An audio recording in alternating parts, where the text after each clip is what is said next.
मध्य प्रदेश तक न्यूज, खबर को दिखेगी अंजाम चाहे जो हो। मैहर की पहचान मां शारदा की नगरी व उस्ताद अलाउद्दीन खां की कर्म भूमि के रूप में होती है, लेकिन मैहर की एक दूसरी पहचान भी थी जो कि चूना नगरी के रूप में पहचानी जाती थी। लेकिन अब ये चूना नगरी सीमेंट नगरी में तब्दील हो चुकी है। एक तरह से कहूं कि मैहर एक सीमेंट हब बन चुका है। तो वहीं मध्य प्रदेश में अगर बात की जाए राजनीतिक तौर पर, तो मैहर हमेशा से चर्चाओं में रहा है। मैहर में राजनीतिक सरगर्मियों के चलते मैहर हमेशा से हॉट सीट बना हुआ है। मैहर का वर्तमान में अभी जिलाकरण हुआ है और इस जिलाकरण के चलते मैहर की जो पहचान हो गई है वो जिले के रूप में हुई है। मैहर में हमेशा से राजनीतिक उथल पुथल रहा है और मैहर की जो पृष्ठभूमि है उस पृष्ठभूमि में हम आपको ले चलेंगे कि किस तरह से राजनीतिक समीकरण इधर पे बदले हैं, क्या विकास हुए हैं और क्या होना चाहिए। इन सभी मुद्दों पर हम आपसे चर्चा करेंगे।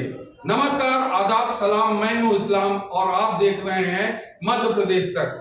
मध्य प्रदेश तक में हम आपसे दो टूक की बात करते हैं और इस दो टूक में हम आपको राजनीतिक परिदृश्य से परिचय कराते हैं, समसामयिक विषयों से आपकी चर्चा करते हैं आपसे और उन विषयों को लेकर आपके सामने आते हैं। तो आज हम मैहर के राजनीतिक परिदृश्य और उसके विकास के बारे में बात करेंगे कि मैहर में क्या विकास हुआ है और क्या विकास की संभावना है। इन सब को लेकर हम आपके सामने हैं। मैहर की जो पहचान है वो मां शारदा की नगरी के रूप में है और दूसरी जो पहचान है वो उस्ताद अलाउद्दीन खां की कर्म भूमि के रूप में है, जो कि एक संगीत सम्राट थे और इनके शिष्य जो है भारत रत्न से भी नवाजे गए। पंडित रविशंकर जो प्रसिद्ध सितार वादक थे उनको भारत सरकार के द्वारा भारत रत्न अवार्ड से भी नवाजा गया है। तो वहीं मैहर को चूना नगरी के नाम से भी कभी जाना जाता था, लेकिन अब ये चूना नगरी सीमेंट उद्योग के रूप में तब्दील हो गई है। तो यहाँ पे विकास की पर्याप्त संभावनाएं हैं, लेकिन क्या उतना विकास हुआ है जितना इस मैहर उसके लायक है। तीन सीमेंट उद्योग मैहर में स्थापित है। यहाँ के लोगों को रोजगार मुहैया होता है कि नहीं होता है, इन सब पर भी हम आपसे आगे चर्चा करेंगे। लेकिन मैहर के परिदृश्य में अगर राजनीतिक पटल की बात करें तो वर्तमान में मैहर में जो 2023 का विधानसभा चुनाव है उसमें सभी पार्टियों ने अपने अपने प्रत्याशी को मैदान में उतारा है। जहां भाजपा से श्रीकांत चतुर्वेदी जो कि 2018 के चुनाव में कांग्रेस के प्रत्याशी थे उनको मैदान में उतारा है, तो कांग्रेस से नगरपालिका के पूर्व अध्यक्ष धर्मेश घई को कांग्रेस ने मैदान में उतारा है। तो वहीं तीसरा नाम बहुजन समाजवादी पार्टी का है जो कि 2 बार चुनाव लड़े और दोनों बार चुनाव हार गए, वीरेंद्र कुशवाहा। इस बार बहुजन समाजवादी पार्टी ने वीरेंद्र कुशवाहा को मैदान में उतारा है। तो वहीं पूर्व विधायक मैहर के पूर्व विधायक नारायण त्रिपाठी अपनी खुद की पार्टी बिंद जनता पार्टी से चुनावी मैदान पर है और इस तरह से अगर देखा जाए तो चुनावी जो माहौल है मैहर में खिंचा हुआ है। चुनाव सर पर है और चुनावी सरगर्मी तेजी से बढ़ती जा रही हैं। इन चुनावी सरगर्मियों की अगर बात करें तो लगातार 4 बार विधायक नारायण त्रिपाठी मैदान पे हैं, वो खुद की पार्टी से हैं। तो वहीं श्रीकांत चतुर्वेदी 2003 और 2018 चुनाव लड़ने के बाद वो चुनाव हार गए थे। अब 2023 के चुनाव में फिर से भाजपा की तरफ से प्रत्याशी हैं। तो बहुजन समाजवादी पार्टी के द्वारा जो प्रत्याशी मैदान में उतारे हैं उनने 1998 और 2003 में बहुजन समाजवादी का प्रतिनिधित्व किया था और बहुजन समाजवादी पार्टी से चुनाव लड़े और वो चुनाव हार गए थे। तो वहीं कांग्रेस ने धर्मेश घई नगरपालिका के पूर्व अध्यक्ष 2016 से 2021 तक नगरपालिका अध्यक्ष रहे। अब वो मैहर विधानसभा से कांग्रेस के प्रत्याशी हैं। इस तरह से राजनीतिक सरगर्मियां बढ़ी हुई हैं और मैहर का चुनाव 17 नवंबर को मतदान होना है और मैहर के चुनाव का रुख क्या होगा वो आपको 17 तारीख के बाद ही पता चल पाएगा। 17 तारीख को मतदान होना है और 3 दिसंबर को परिणाम आना है, तब इस चीज की आपको पता लगेगा कि ऊंट किस करवट बैठा है, कौन विधायक बनेगा, कौन लीड लेके आगे बढ़ेगा, और 3 तारीख को ये पूरी तरह से क्लियर हो जाएगा कि कौन बनेगा मैहर का विधायक। तो वही हम अगर बात करें, मैहर में 3 सीमेंट प्लांट हैं, तो बेरोजगारी भी अपने चरम पर है। यहाँ के नौजवान रोजगार के लिए दर दर भटकते हैं। कहा जाए तो इन सीमेंट प्लांटों में रोजगार की कमी नहीं होनी चाहिए, लेकिन बाहरी लोगों को लाकर इधर पे रोजगार दिलाया जाता है और उन बाहरी लोगों के माध्यम से इन सीमेंट प्लांटों में भर्ती की जाती है, लेकिन मैहर के युवाओं को रोजगार उपलब्ध नहीं हो पाता है। तो वहीं मैहर के ये नौजवान पलायन के लिए विवश हो जाते हैं और मैहर से जो रोजगार की उम्मीद लगाई जाती है, जो अहम मुद्दा है बेरोजगारी का, वो मुद्दा इधर पे खासा सर चढ़कर बोलता है। अब अगर हम बात करें कि शिक्षा की, तो मैहर में पहले एक कॉलेज हुआ करता था, उसमें 12 से 13 हजार छात्र छात्राएं पढ़ते थे, लेकिन वर्तमान समय में 3 नए कॉलेज बनाए गए हैं, नादन, बदेरा, अमदरा। इन तीनों उप तहसीलों में 3 कॉलेज स्थापित हुए हैं और इन तीनों कॉलेजों में लगभग छात्रों की संख्या बराबर है। कुछ अभी निर्माणाधीन स्थिति में है, लेकिन कॉलेज की स्थापना हो जाने से उधर पे पढ़ाई का कार्य जारी हो गया है। लेकिन अगर बात करें कि उच्च शिक्षा की, कि इंजीनियरिंग, मेडिकल, तो इस तरह की कोई भी शिक्षा का प्रावधान मैहर में नहीं है। ले देखिए, एक ITI कॉलेज है जहां पे कुछ स्किल का काम पढ़ाई कराई जाती है। लेकिन अगर हम बात करें कि मैहर में चिकित्सा सुविधा के लिए एक सिविल अस्पताल है, उधर पे पर्याप्त मात्रा में बिल्डिंग है। पहले 30 बिस्तरों का अस्पताल हुआ करता था, अब 300 बिस्तरों का अस्पताल हो गया है। बड़ी सुख सुविधाओं के साथ में अस्पताल है, लेकिन डॉक्टर नहीं है। दवाइयां मिलती हैं, लेकिन उसमें नहीं मिलती हैं जिससे लोगों को कभी न कभी इस अस्पताल में कोई न कोई दवाई की कमी बनी रहती है। लेकिन वहीं अगर बात करें ग्रामीण अंचल की, तो बदेरा, नादन, अमदरा, जलियारी, इन कुछ जगहों में सामुदायिक स्वास्थ्य केंद्र खोले गए हैं और इन सामुदायिक स्वास्थ्य केंद्रों को अब अस्पताल का CSC का दर्जा दिया जा रहा है।